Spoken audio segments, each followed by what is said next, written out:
Today we celebrate something I've been very excited to show all of you. We are back in the OakWood Zoo. More about this in the actual video, but today we will be kicking back into the swing of things with OakWood Zoo. We'll be rebuilding some parts of the Red River Hog enclosure, which is one of my favorite enclosures from before, and I would love to make it even more perfect in this video as like a welcome back to OakWood Zoo. So without talking anymore, let's get right into the video.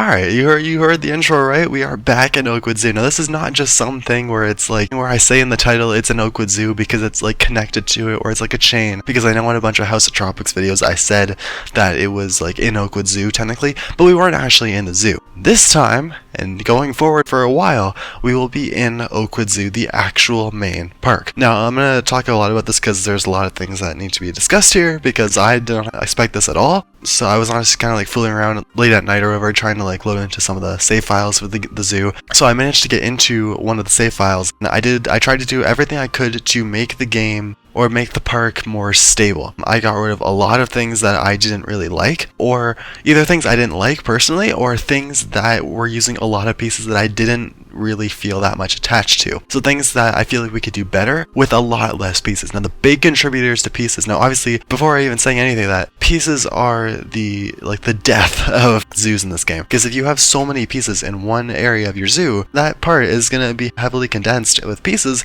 and that slows your game down not only in that section, but it eventually spreads to the entire zoo, and that ultimately ends up crashing your game, and that's what happened to me. But when I got back into this, the main things that I've removed that were piece heavy was the Shawalski's horse episode. I made a group of like rocks or pebbles that was about 1,000 pieces of just rocks. 1,000 pieces alone is really bad, but it gets worse because I copied and pasted this so many times at the bottom of that ravine.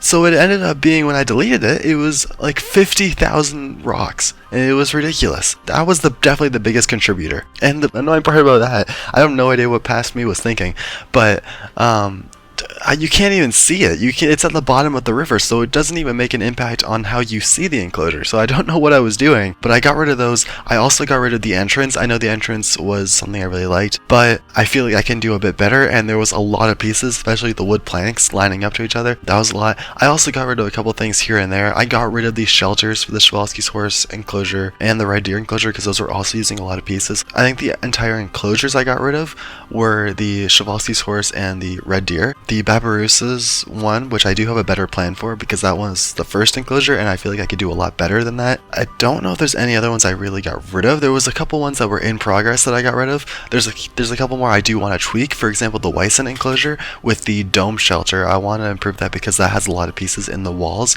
I feel like I can improve. The main thing is, how can I make the zoo still look good but use less pieces? And you'll see that with some of the upcoming builds, because this, even with still tweaks to make, comparing this last 2 weeks of like loading into the zoo compared to how it was before, it takes a lot less time to load into the zoo. And it's like, it basically, before this, like 2 years ago, right before it crashed, every time I would load into the zoo, the load screen would have like the little animal going and like the green background. Right before it loads, the screen would freeze for a very long time, and then eventually it would unfreeze and then it would load back in. Basically that's like the main, like the final thing of just loading everything, and that's usually where the game would break. It would get up to that point and then stop. Now that freeze still happens, but it takes a lot less time and it actually loads now. So going off of that, and I also have no animals. I've only used the animals in the cinematic shots and I got rid of them. Same with staff. I put in one housekeeper to deliver the animals and then I fired them. So I'm best I can to keep everything at a minimal. I'm keeping everything, and it still looks really good. I am really impressed with this, not only this enclosure, which I'll talk about in a second, but I'm also working on a bunch of other stuff in the zoo already, kind of tweaking a bunch of things and reworking things I didn't really like.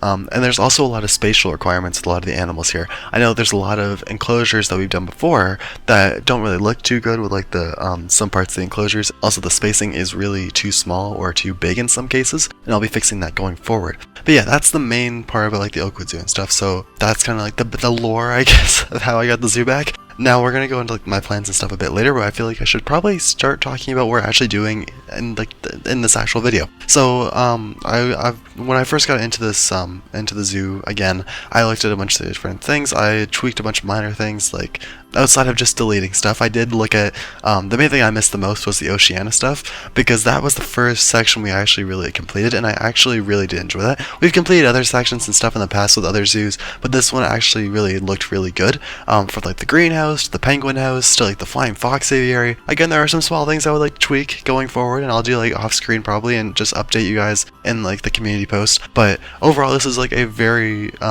good, like, there's just my like a part of the zoo I'm very proud of. So I didn't want to never like lose the zoo, which is why I kept it going with other series like the Oakwood Petting Zoo and the House of Tropics. We probably will be taking a fairly decent break from the House of Tropics, but I promise I will be building for most of the new animals in the DLC, so I'm very excited about that. But anyway, let's talk about the actual building here. So I went through a bunch of different like enclosures and stuff, tweaked them, but the main thing I wanted to improve was the Red River Hog enclosure. And the main things that I really wanted to change were, number one, the shelter and like the dens, or like the pen system, because there was no pens in this enclosure or the backstage area, which is something I really wanted to change, because a lot of realistic enclosures and enclosures that we've done recently do have pens for a lot of like the hoof stock. The shelter I mainly wanted to change just because it was too small in the other one, and also I didn't like a lot of aspects there. It was kind of messy on the inside, and it was also, I didn't like the window for people to look into. It felt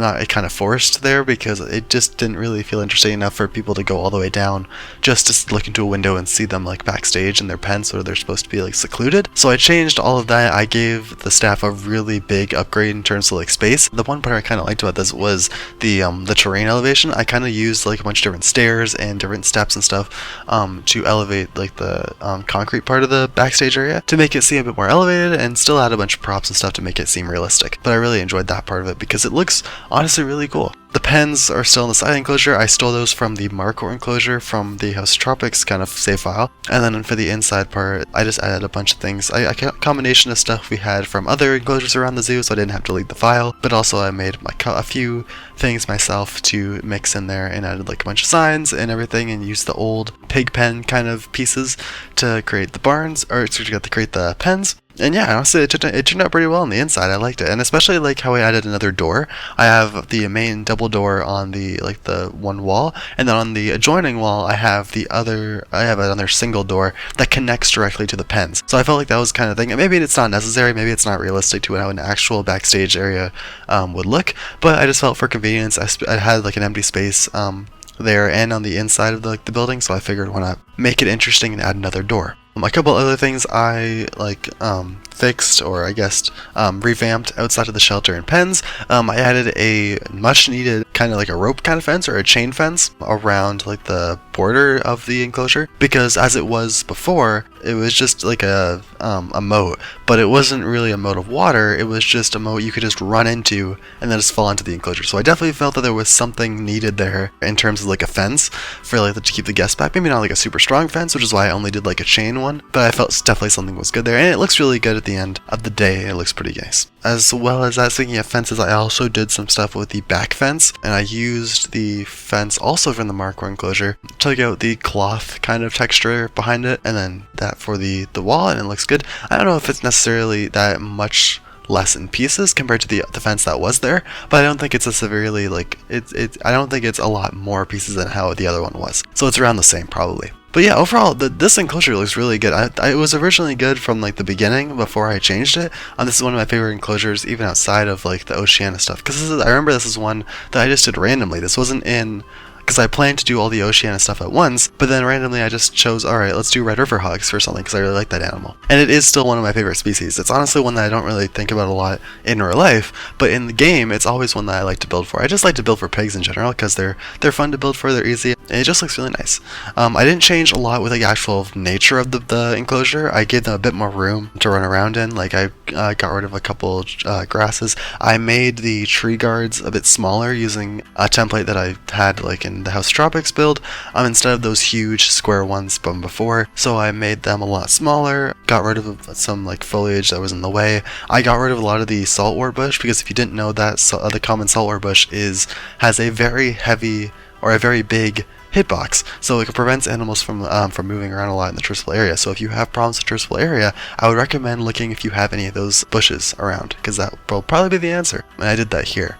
Really improved the truthful area, and I was really excited because when I put the Red River Hogs in, I actually didn't have any problems with the truthful area. I completely guessed the entrance to the indoor section and like adding a bit more stuff like the foliage, and they could manageably get through it all. It was amazing. I love when I don't have to like fiddle around with like the size of like doorways and stuff to get animals through them, and it's just ridiculous because that is the most tedious part of like getting an animal in the enclosure. It's just, oh my god, the traversable area. But anyway, that is pretty much it for what I have to say on like the enclosure. There's not too much I recorded with this. I didn't record me putting in the pens because it's mainly, I think you've seen me build that kind of stuff before in the Marco enclosure. It's mainly just me copying and pasting it and then putting it in this new enclosure. In the next video, I promise, I know I said in like another post to watch this video urgently, but if you have time next week, or actually no, it wouldn't be next week because this is releasing on Saturday, so I'm assuming next week we will get the DLC announcement trailer. If it somehow releases, if they somehow announce it on April 1st, I will be shell shocked, but I really don't think it is, because from when I'm recording this, it's the Monday before that, so I'm really not guessing that they're going to do it, but who knows. At the time of whenever like the next DLC comes, the first exhibit that I have to create is going to be amazing. The only clue I will give for this is I am going to be revamping a large part of the Americas Pavilion, which I do have a few more plans that I'll be going over in the next video, but basically we'll be changing that pavilion, because we now have the House of Tropics, to just the South America Pavilion. So we'll be ranging that more in locally to just a specific continent instead of both Americas, so that gives you even more of a hint of who I will be building for. So I'm very excited for that. That is one of, so far, from what I have so far built, it is going to be one of my most impressive enclosures yet, so I really hope you stick around for that one. And if you want to see that, please hit the subscribe button, because it would mean a lot to me. Recently we have been just pumping out content. There's a lot going on with the Prehistoric Kingdom, a lot going on with Planet Zoo, and I'm trying to cover it all, so I would really appreciate if you did hit the subscribe button. It is free. But yeah, I think that's pretty much it for all I have to say. There's a lot more I could talk about and ramble on about OakWood Zoo now that we have it back. I don't know, I can't guarantee that this will last forever, but from what it seems like, I feel like this will go on for quite a bit longer. From all the stuff I've deleted, I've also reduced the graphics of the game, not by much. It almost looks the exact same. I couldn't notice it, so I don't think you guys will notice it either. But I'm hoping this goes on for a while. Maybe we can at least finish like another section of the zoo. That would be amazing. But anyway, there will be cinematic shots at the end of this video. I hope you all have enjoyed, and that's really all I have to say. Please hit the subscribe button again, like I already said, if you want to get notified for the next video whenever that comes, for like the next DLC. So I hope you all have enjoyed. Enjoy the rest of the video, and I will see you all in the next one. Bye guys, enjoy the cinematic shots.